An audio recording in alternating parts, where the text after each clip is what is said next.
So today I'm so excited because I have an interview with Andrew Henderson, the Nomad Capitalist. As you guys know, I'm going to be at the Nomad Capitalist live event coming right up. We talk about stable coins, global communities, so many things. Thank you so much for being here, Andrew. I cannot wait to meet you in person and at the Nomad Capitalist live.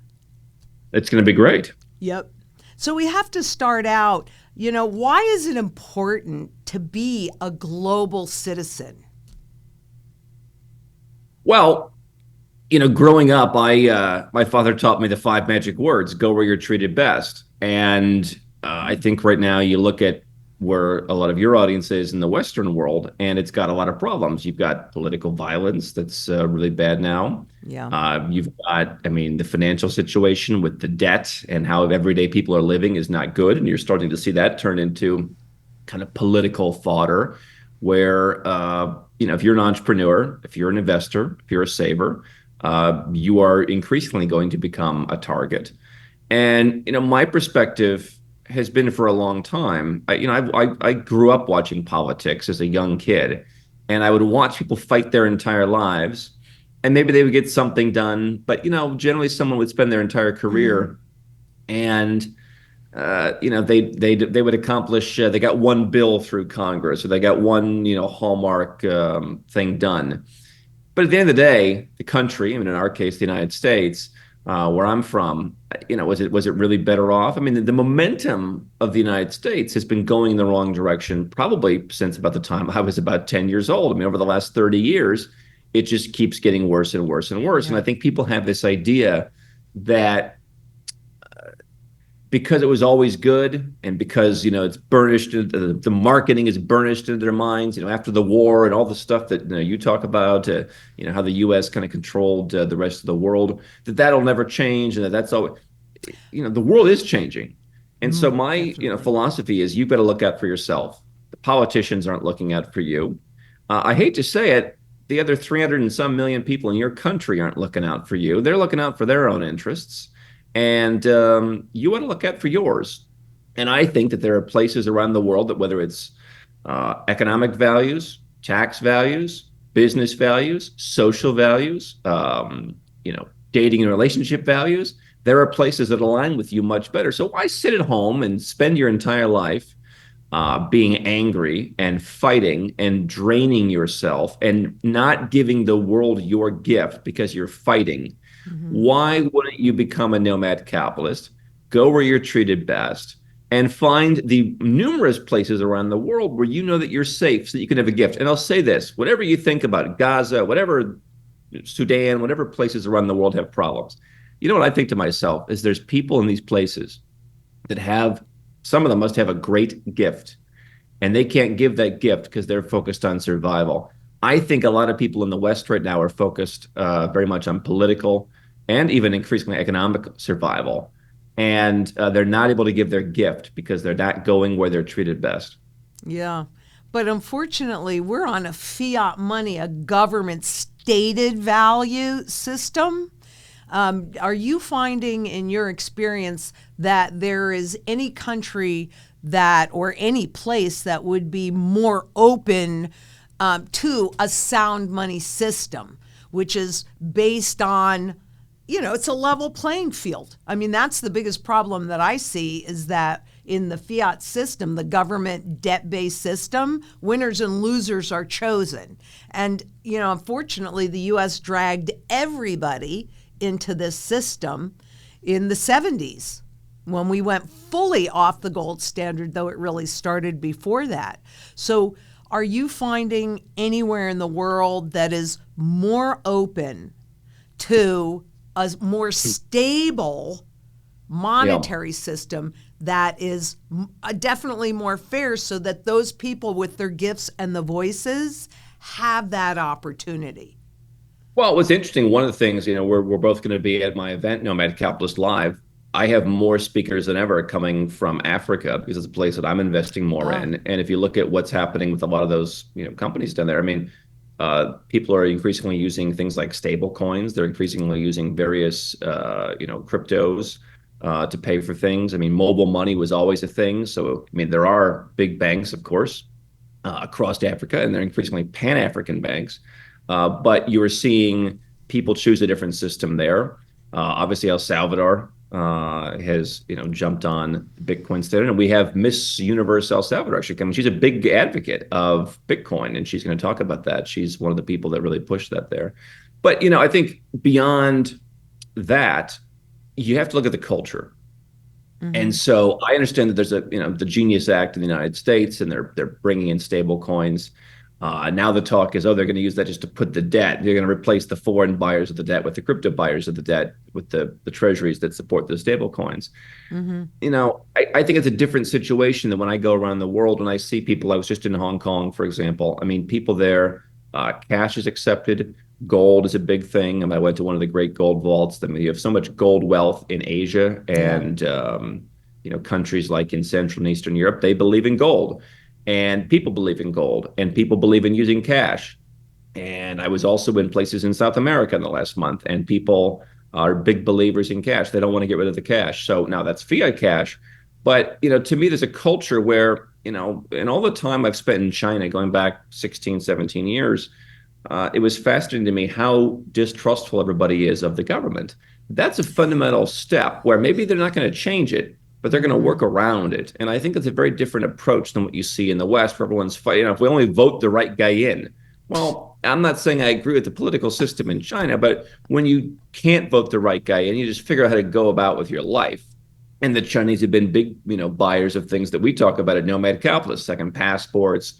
They've tried historically to keep money overseas. They have gold in vaults around the world. I mean, they have the proverbial vast junk boat in the harbor and the second set of papers, because they realize they're just doing the best they can, and they don't trust the government. And I think, for me, fundamentally, I'd rather live in a culture where fewer people maybe identify as capitalist, but actually they are capitalists. Most people don't really know the definition of words or how to identify. They just kind of go along with the herd. And what am I supposed to say? But I would argue here in Asia, for example, and a lot of places that maybe used to be communist, people are actually much more capitalist. Whereas you see in the West, I mean, it's basically 50-50 right now. People are even identifying as capitalist. And I would even argue it's worse than that, because I mean, look at some of the stuff Trump. I'm sure you don't agree with everything that Trump's doing with the debt and so many things. I mean, they racked up a lot of debt the first administration. That's not sound money. So even the Republicans who are supposed to save you, I'm not sure how capitalist they are, taking shares in people's companies, taking over Intel, taking a golden share. I just think that, if you want sound money, you've got to go where the culture supports it. And for me, it's all about the people. Yeah. I'd rather have the people in the places where they're just going to say, we're going to be successful no matter what. We're not going to sit around and have to vote for someone every 4 years. That's not what's going to solve it for us. Right. But you brought up like a really interesting topic, and it's actually probably my hottest button these days, which is the stable coins. And I'm going to be super excited to talk to people in Africa that have adopted them, because it's my understanding, and I'm hoping that I'm wrong, but it's my understanding that the stable coins that are being used mostly in Africa are dollar stable coins. And so if they're dollar stable coins, then aren't they going the way of the dollar? You need to do a bit. Well, listen, I mean, obviously they have a lot of problems in those some of those currencies. I mean, I was looking at some of the banks, to invest in Nigeria, and so I was looking at the return on equity. I mean, some of these banks are incredible. I mean, I know like Bank of Georgia was a great investment at one point. They had an incredible return on equity. I've talked about that bank for many years. I'm looking, I'm saying Nigeria, that blows them away. Well, part of it was just the currency revaluation. Yes. And so, I mean, for them, the U.S. dollar. Listen, I fully agree. I mean, for years, people have told me that my idea of that Americans and Westerners and everybody should pick a place to move where they're treated best is silly, because everyone's trying to get to the United States. And this is like when my employees come around, Mr. Henderson, everyone who got the email, people are complaining. Go and count how many people. 2 people are complaining. Everyone's complaining. 2 people didn't like the email. And it's, everyone's moving to the United States. Not everyone's moving to the United States. A lot of people are moving a lot of places. I mean, a lot of people are moving to Dubai. And, but who's moving to the United States it's very rarely, Elon Musk. It's people who need the economic opportunity, perhaps because the United States crushed it in their country with the drug war or whatever else. And they're coming just to try and have a lower middle class life. I mean, that should not be the indication of what successful entrepreneurs should do. And so, in the same vein, I would say, sure, should Africa adopt those USD stablecoins? I mean, that's what most of the stablecoin supply is. And I guess that, Right. in order to sell more of these treasuries, the US government's going to try and keep it that way. They're going to try and keep the stablecoins in dollars. But yeah, I mean, what I'd like to see is people using the cryptos that aren't tied to the currencies or that are, pegged to other things. So it But sounds like, I think some of these people probably, oh, hey, anything's better than what we have. And my hope is that you'll see a lot of quick adaptation to where, we go from the naira. Okay, maybe you don't want to be in the naira. Okay, now you're in the mhm. dollar. That feels more stable. Now you kind of step up to the next level beyond that. Well, we need to step up to a lot of levels because the tests are clearly coming. And I will tell you that since you and I first met, I mean, I would honestly say, I mean, I bought a bug out location that's a couple of hours away from where I live. So I'm thinking if I needed to go someplace quickly, that's close.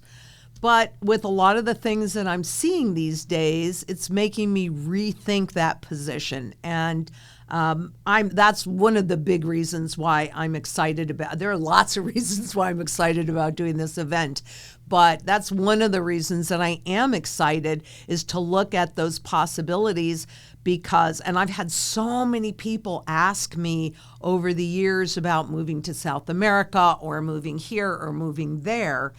Yep. And so I know that I'm going to bring back a lot of value to our viewers. But If I may, let it, I mean, my point on that is very simple.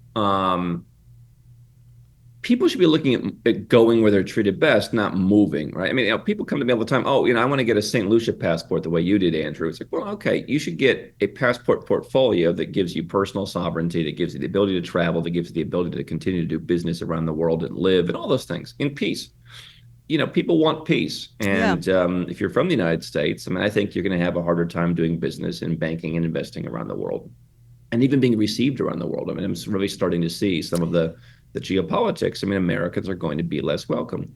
But you shouldn't ask about, moving to South America. It should be, what am I doing to make sure I always have a place to go where I'm enjoying my life now? I'm not having to fight the system or be angry at politicians or always trying to change something. I'm building what I love. I'm living as I love.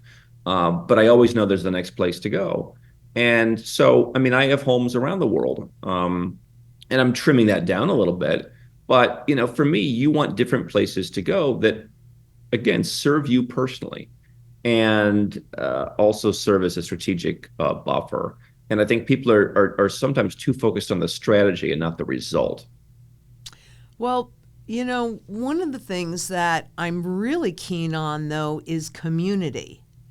And Yep. so just thinking about yourself doesn't make the picture for everybody else out there better. And to your point, I mean, look, Ron Paul fought for sound money his entire career since the 70s when we went off the sound money system. And that's when things got very unfair for most people. However, do you think that there is an opportunity and a possibility as a global citizen to grow that global community? Because that's really what I'm trying to do. Well, I think it is growing. I mean, I said maybe 7 or 8 years ago, I said that the next step, and I actually found an audio on my phone. I was going through and getting all my audios transcribed. I had about 2,000 of them on my phone. There was one from 2017 where I predicted the next step is the seven-figure nomad. And so, the idea that this is a province of diplomats or then backpackers or, weirdos. I mean, this is now something that very serious entrepreneurs, very Mm-hmm. serious investors are doing. I met a guy, he invited me to his home. He's a very serious guy in the entertainment business. I mean, he's friends with all the names that you know. And I mean, he's been incredibly successful. He lives my trifecta method. He lives basically 4 months a year in three different homes around the world. And that could be potentially tax friendly. He's American, so it's a little bit more difficult for Americans, but it's doable. But it's also he loves the lifestyle, and they have a child, and they're taking the child around, and they've kind of built their own internal community with personal staff, and they have friends that come to meet them in different places, and I come, and they get to host different people around the world. So I think that you're seeing more people like that. I've always said be the example. My father never would have really wanted to visit Mexico, let alone move there. He's seen what I've done. I don't spend a lot of time in Mexico, but I talked about it. He came there for earlier nomad capitalist lives, and now he bought a home there. And he said it's just as likely as not that he's like I spend half my year here now. He's like, it's just as likely as not that I just might spend the whole year here because the US is going in the wrong direction. So now he has that optionality. But it took me doing it to inspire him. And so I think that, if you want people in your community to do it, you ought to do it. And then you go and look for the places where you have the community that matches. We just had one of my associates, Hatia, was in all over South America. And one of the places she went was in Vilcabamba in Ecuador. And this is a great expat haven. And she's talking to all the Americans and the Canadians and people there who have these sort of shared values and just want to enjoy their life. And it's much more affordable. And I think you can not only create your community, I think you can find communities. Obviously, Nomad Capitalist Live is designed to kind of create your community and your social network. And I think the other thing is you're going to realize who your true friends are when you're doing this. I'm guessing a lot of people who've never left their own country have a lot of people in their life that are there out of kind of a perfunctory, just kind of there. And I think that when you realize when I left the U.S. for good, I realized who thought we would only talk on the phone, but suddenly thought we can't talk on the phone anymore. You realized who really was there for you. Yeah, that's interesting. I think being more focused is probably helpful too. Yeah. Yeah, focus is a pretty good thing, but you mentioned something that I want to dig into a little bit more deeply because you're a lot more aware of it than I am, though I will probably learn a whole lot. But you said that, because of what's going on with the tariffs in the U.S., you didn't bring up the tariffs, but what's going on with the U.S., that a lot of people around the world were not quite as welcome. I mean, I remember, wow, this would have been, I was 38, so that's over 30 years ago, almost 33 years ago, when I went to France, all they wanted were dollars, and they loved Americans. It's not the case anymore. What are you finding around the world, really, from all of your contacts, et cetera? Is it going to be more challenging for people, Americans, to go? Where do they want us? Where do they want us? Well, I mean, I don't want to be too bombastic and say that countries are going to stop letting Americans in. I mean, I certainly know that. I mean, I'd rather go and live in Mexico as a non-American just because of everything that Americans are doing, everything that the government's doing. I was talking to my dad. I said, listen, I might want to, if I were you, Dad, I might want to be there on a different passport because what happens when they just get so tired of the politics and they kick all the Americans out, or they make it hard to renew, or they just kind of like set a tone, whispers in the back room, like don't renew these residence permits or make it harder. I mean, they've already kind of done that. It used to be you could live in Mexico basically full time. You'd get 180-day visa free. They would always just stamp you in as kind of a de rigueur. And then you'd leave for a day or two and you'd come back. I mean, the last time I was in Mexico, they're like, I'm hosting Nomad Capitalist Live a few years ago. I'm staying in the presidential suite. I've got a contract for spending like a 7-figure amount. And they're asking me a lot of questions, and I get 9 days to come in. So they've kind of already cracked down. And so I think you're going to see more of that, where, I mean, even during COVID, being an American in some countries was a disadvantage. So I've always said, being a citizen of a small country, you're going to hear us talk about that at the event. I mean, Caribbean countries have citizenship programs, but now there's, new countries. The brand new one is Sao Tome and Principe in kind of Central Africa. It's a beautiful island, and they're going to start citizenship for a much lower price than any of the other countries. nobody has heard of Sao Tome. And so, I mean, if you're going to be living somewhere in Malaysia, they don't care if you're Sao Tomean or if you're American. I'd rather be Sao Tomean. I also think if I'm doing business, I mean, come to Malaysia and look at how American brands aren't doing as well. They would come and sell, open a Tony Roma's, and people would see the American flag. Okay, that's not a bad investment. There's nobody at the Tony Roma's. You know where there are a lot of places? Are people at? Are the Chinese ice cream shop where you read an article in the local newspaper that they're doing an amazing business because it's half the price of the Western brand. And people kind of like the flavor better, and they kind of think the Chinese understand their taste a bit better. Mm-hmm. And so you're seeing a lot fewer Western businesses. And so I'll tell you, I own stocks along with many other things, but I sold my S&P 500 index fund. I said, I'd rather go out and pick stocks that are selling to the emerging world. Mm-hmm. It could be the telecom company that's investing in Africa. It could be whatever. But I think that U.S. companies are going to be at a disadvantage geopolitically. They're not price competitive, and there's just this kind of idea like, oh, we're just going to open. I ever since I read the $10 trillion prize 13 years ago, I kind of realized American brands are not going to do as well. And now I think it's trickling down to the average American business is not going to do as well because, your passport and where your business is incorporated is going to have an impact. Mm-hmm.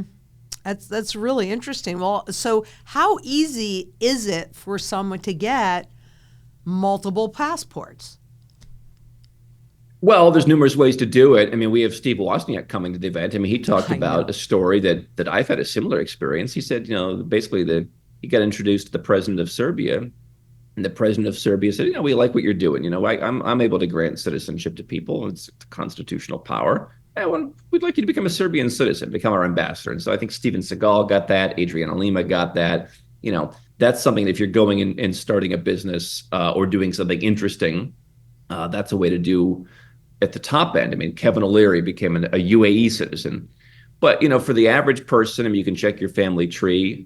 People might have descent, ancestry, right? Mm-hmm. So if your parent or your grandparent or even your great-grandparent got it, Jimmy Kimmel recently talked about he had great-grandparents from Italy and he got his Italian citizenship. They've made it tougher just this year, so you want to hurry on those, but check your family tree. That's essentially free. We do those for people.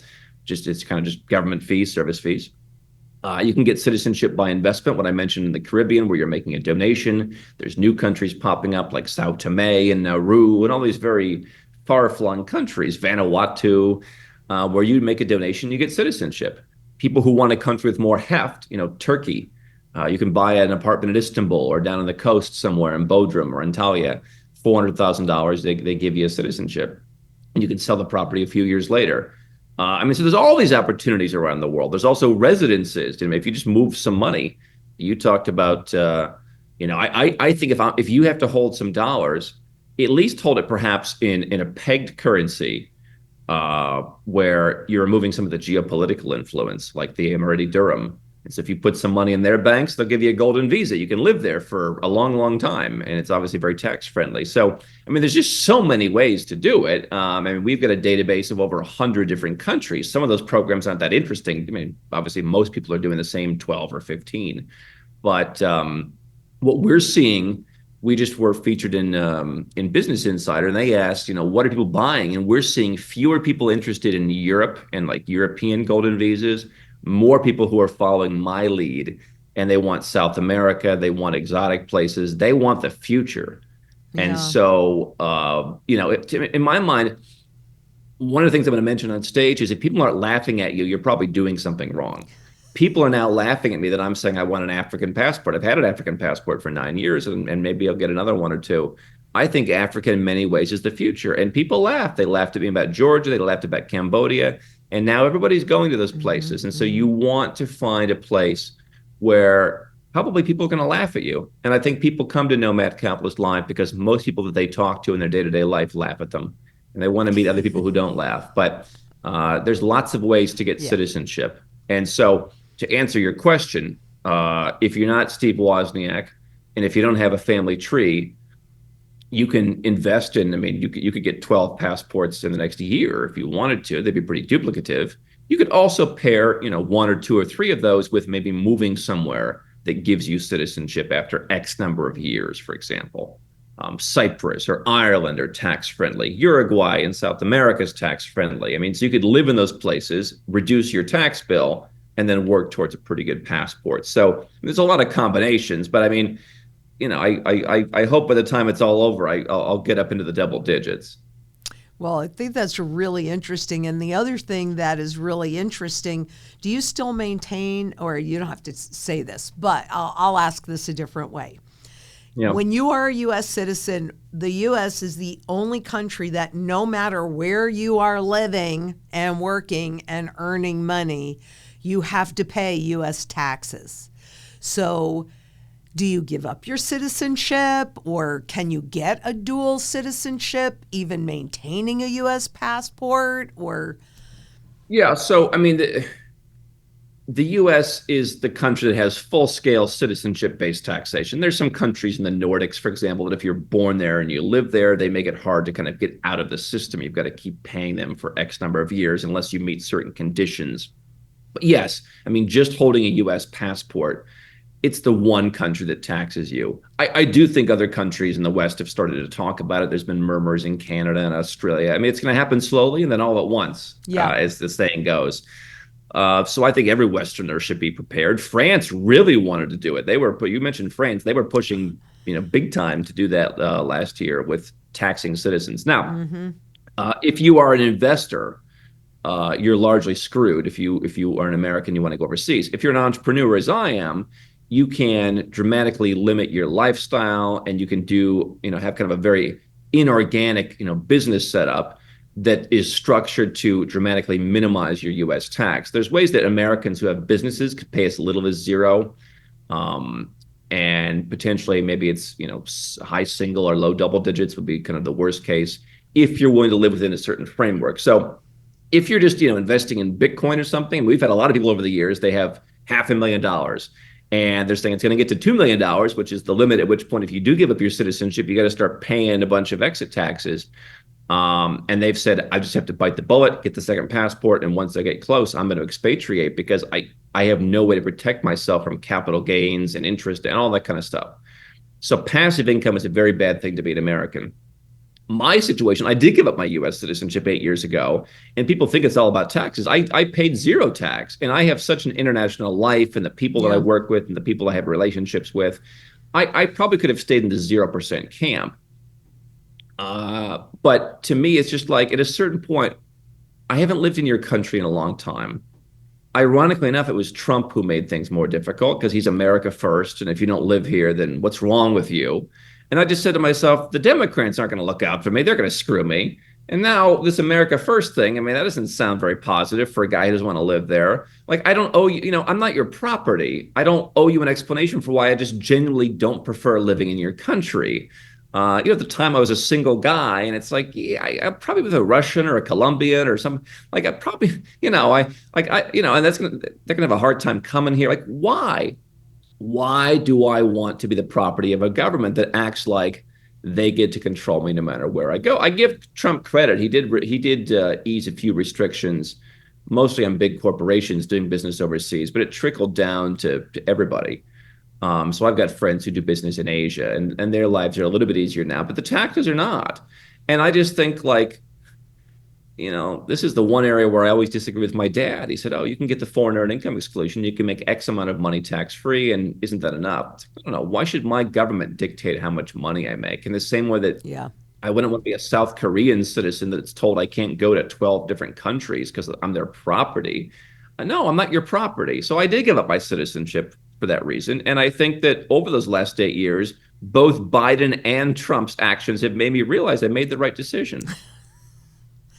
Yeah. Well, things are getting very interesting. I mean, I think President Trump is in here to be a change agent because there is virtually no purchasing power, officially even, which means it's worse, in the dollar.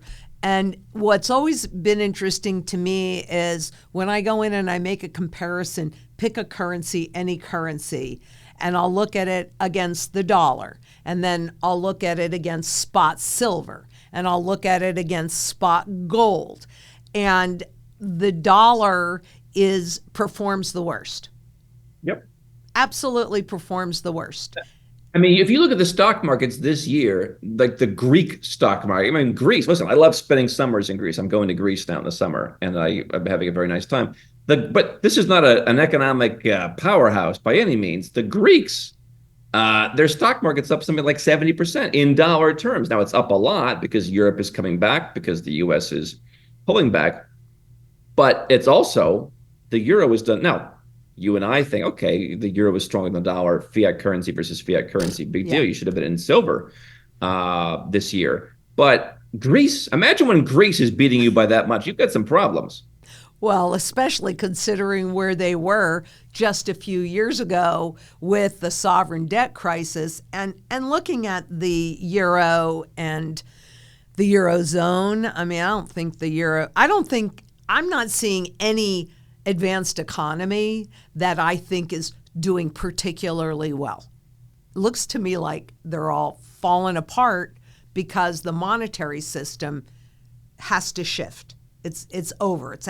This experiment is over. And you brought up cash earlier. And cash is something that governments, many of them, really want to do away with, but they know that they can't just pull it. Because if they just pull the cash, then people notice that it's different, and they don't want that. So how do you combat that in this whole system? I like cash. It doesn't protect your purchasing power, but it certainly preserves your principal. Well, I'll tell you, yeah, well, I'll tell you, I won't, somewhere where I live, I went to my local bank and I said, hey, I need some cash for, for whatever. And they're like, how much do you want? I'm like, I don't know. Can I get like $50,000 equivalent? And they're like, yeah, sure. And they're just like, just come back at 3. We'll be counting it out for you. You can come and you can take it home. I mean, people go to the bank in Australia or in the U.S. and they ask for $500 and they get the death stare. Yeah.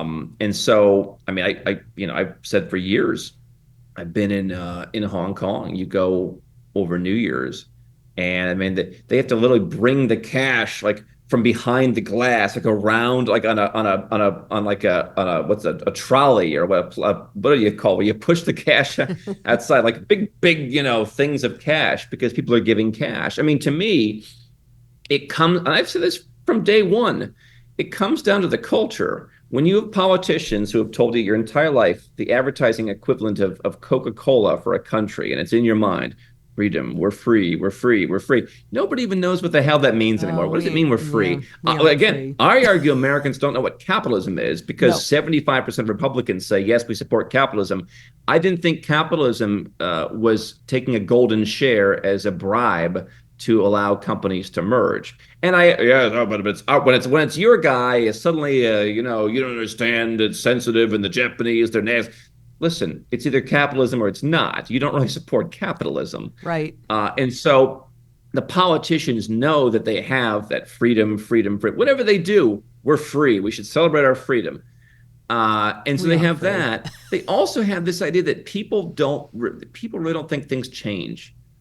No. And so, I mean, how many fourth generation trust fund kids do you ever think the money's going to run out? Have you ever watched these documentaries about like the royalty that like was forgotten? Like they were part of some long ago royal, viceroy family, whatever, and now they can't even pay their heating bills. They never saw it come, and they don't know how to function, right? So that's the same thing that people in these Western countries are like. I mean, hey, let's just knock off work earlier. The Greeks are now working harder than the Germans. I mean, the Germans aren't even working that hard anymore. So these people don't know where their bread is buttered. On top of the fact they have the indoctrination, and that makes it pretty easy for the Chinese cultures, for example, who just work their faces off to come in and say, all right, well, we can beat that. And you have the vast majority of the world population is outside of the West, and it's growing. And you come to Malaysia, everybody who comes to Malaysia says, I never knew what to expect. And they say, this is pretty incredible. I never expected it. Malaysia really has become a very, very solid upper middle income country. And it's beautiful. And the Western governments, they don't think that'll happen. And so, to answer your question, the culture is, if that's what the politicians think they can get away with, that's what they're going to get away with. And so I like the countries where it's like, hey, listen, we got 1 million people here. What can we do to bring in some dough to this joint, right? What do we have to do to help people to help ourselves? Much better culture to take part in my opinion. And that's what creates the Singapores and the Dubais and all the places that you hear about. Mm-hmm. Mm-hmm. Well, Estonia's, right? We like they didn't have the ability to be. We had the president of Estonia last year. We didn't have the ability to go around bossing the world. We had to actually add value. what a concept. I mean, seriously, what a concept. And when you're talking about capitalism, I definitely consider myself a capitalist. But in capitalism, if you don't succeed as a business, you should fail. And instead, what we've seen, particularly since 2008, is the growth of zombie governments and zombie corporations. And that trickles all the way down to people just barely figuring out how they're going to feed their kids, but just four easy payments, except if you have to do that every week. It's really people oppressive. People are paying for Chipotle. I hear now. It's incredible. I listen. The one thing that does make me sad around the world is you are seeing a somewhat of an increase in consumer debt, including in markets that never had consumer debt, but the levels are still much lower. One thing, we've got a friend, George Gammon, who would always talk about how in Colombia, I've got a home there. He's very busy down there. The number of mortgages, it's just not that high. People. I sold an old home there. And that person didn't take out a mortgage. They just literally said, I'm just going to send you the money. They saved the money. This person's not a billionaire or something. It's just an average woman, and she just saved up that amount and she sent it to me. And so you have greater stability in some of those places. Yeah, it's really interesting. And especially, real estate in a number of countries like China, that is what the people's wealth is. In the U.S. too, that's what where most of their wealth is in their real estate, but you never really own it. Is there any place in the world where you actually can really own that property outright? Because I know here you got property taxes, and most places do have property taxes. And by the way, if you're a seven-figure earner, it's still a better deal. But everyone says, oh, I'm going to go to Florida. There's no state income tax. I always tell Americans, if you're going to move, you might as well move. If you're going to uproot your whole family, why do you want to go to Florida? You're still paying the federal income tax and all that. You save a few points in the state, but then you pay more for insurance. You pay more in property taxes. So, you ask, I think, the right question. Most places do have property tax. There's a list that we have on nomadcapitalist.com, probably 10 or 12. I know like some of the islands at one point were on there. There's a handful of places. And then sometimes I think one country dropped him recently, another one added him. So I don't know the whole list. I do know, the country that I've talked about a lot in Georgia, if you don't have Georgian sourced income over, $13,000, $14,000 a year, there's no property tax on your residential property. So you can own a beautiful apartment and you can pay no property tax on that as long as you're not like living and working in Georgia or earning money through some other, local investments. And so that's an example of a much more, fair tax system. If you go to Georgia and many other countries like it, including Malaysia, the money you make from other countries, even when you live there, isn't taxed. And on top of that, in a country like Georgia, they don't tax your property. So, that's a lot more fair system. I pay, I don't know what I pay here. I think I pay $700 or $800 a year in property taxes. And, I get to live here and I really don't have any personal income tax exposure and I'm treated very well. And so, if the cost of admission is $800, I understand the slippery slope argument. I'm happy to pay $800, but there are, a handful of places where you don't have to. Yeah, it's interesting because my brother used to own some property in Vancouver. And I said That's expensive. Oh, yeah. Well, they ratcheted. When a country wants you, they give you all these deals. And I guess that's part of what I'm wondering about, right?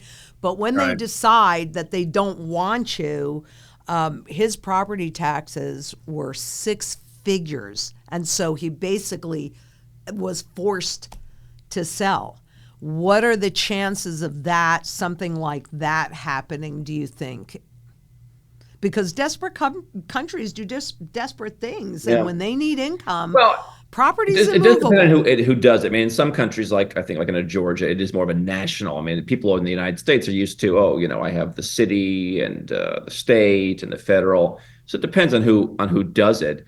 I mean, yeah, again, I like to read the tea leaves. I mean, I've said I would never buy property in Spain. I mean, Spain had a golden visa program that came about when they were just in terrible shape. They had, I mean, Mm-hmm. a lot of Mm-hmm. housing. I forget what the number was, but a lot of extra housing units, and they just had to clear the supply, and they needed to get some money in people's hands.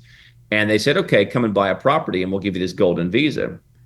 And now, they don't need people to buy property anymore, so they close down the golden visa, and they do so as this very high-minded, like, we have too many people.